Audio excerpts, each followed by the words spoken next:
Bugün ne yapsam acaba ya? Ne yapsam bugün acaba?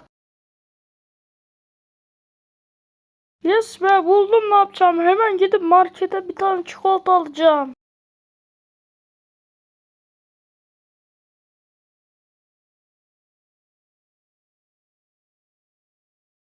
Evet, sonunda markete geldim.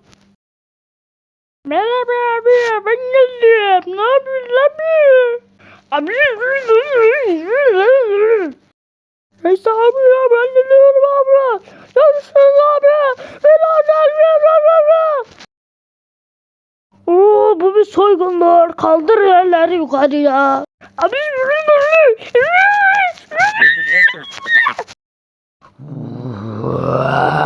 Gel lan buraya. Gel lan. Gel lan buraya.